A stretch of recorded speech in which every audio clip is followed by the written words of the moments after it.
So a few days ago, me and my dad decided to watch a movie, Wall Street. And the setting takes place on a New York stock exchange. Some of the scenes that you see quite frequently is stockbrokers yelling at each other, swearing at each other, trying to sell something, trying to buy something. There's always such vivid emotion and anger in the air. And watching that movie really reminded me of something. It reminded me of myself in grade 3. Now you see, in grade 3, living in Ukraine, we didn't buy or sell options, stocks, or futures. No, we bought and sold something more important. We saw Teenage Mutant Ninja Turtle cards.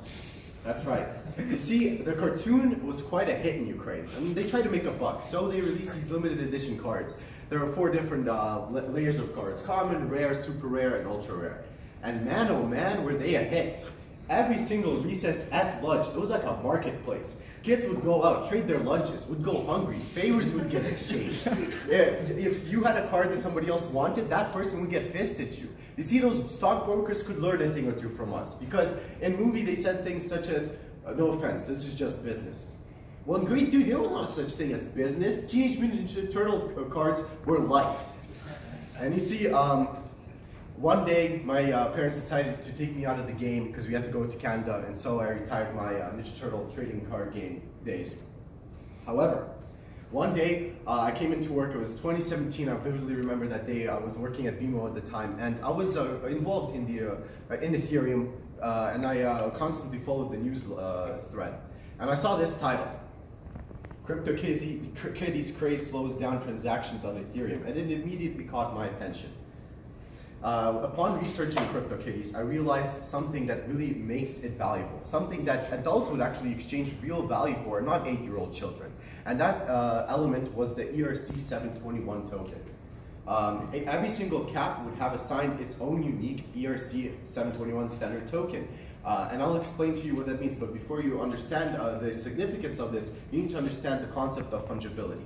Fungibility means that every US dollar is worth as much as any other US dollar. They're the same, they're interchangeable, they're fungible. That's fungibility. Non-fungibility means, take for example a snowflake. Every single snowflake is unique, every single snowflake is different in its own way. That's non-fungible. Now, ERC721 standard tokens are exactly like that. When you create an ERC721 standard token, every one of them is unique. So what they did, and the company, they basically gave a kitty its own unique token. I want to walk you through the process of going on their website. If you go on their website, I thought this cat was pretty cool. I mean, look at it. It has a cool name. So you see every single cat underneath has an ID. You can take this ID and you can go to Etherscan.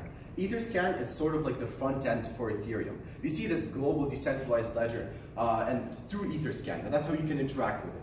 So you take this ID, you copy and paste it into Etherscan, and you can actually track exactly who owns this particular cat.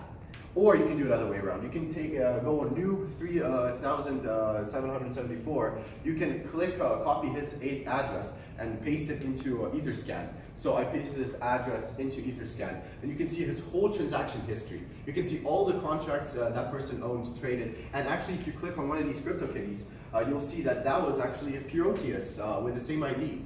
So if you want, you can go and play around with it. But I want to illustrate to you the significance of this.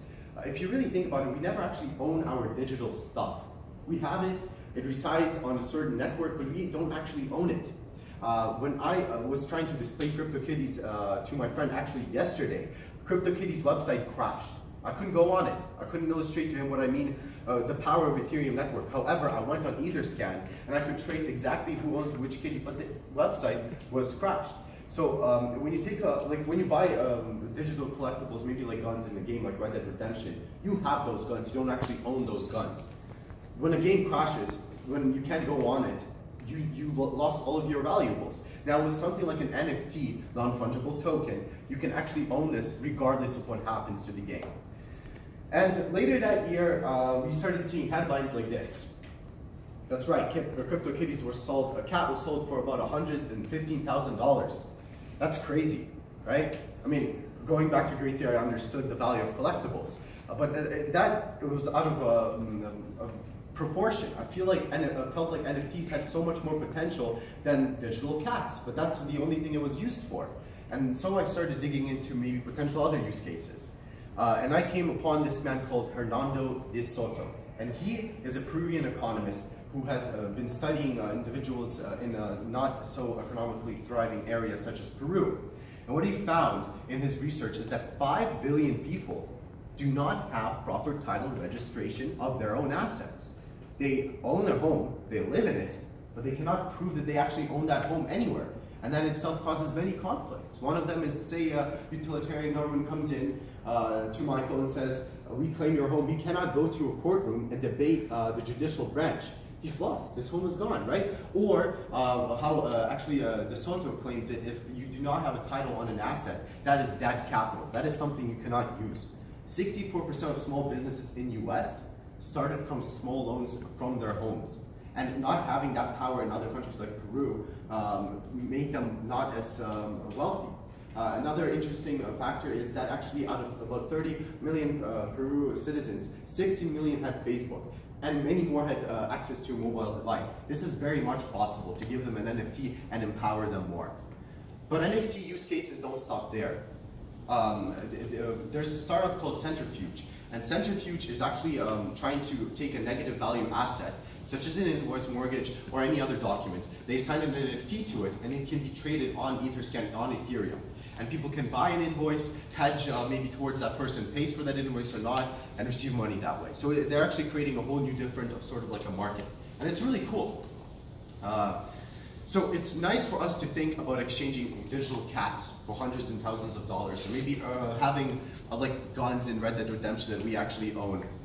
But I would really encourage us not to end the use case of NFTs there. They can do so much more. We can empower 5 billion people to actually own titles of their own assets. We can create whole new markets of negative value assets and trade them. The possibilities of NFTs are enormous. And this is just the start. Let's not end ERC721 standard there. Let's expand it. Thank you.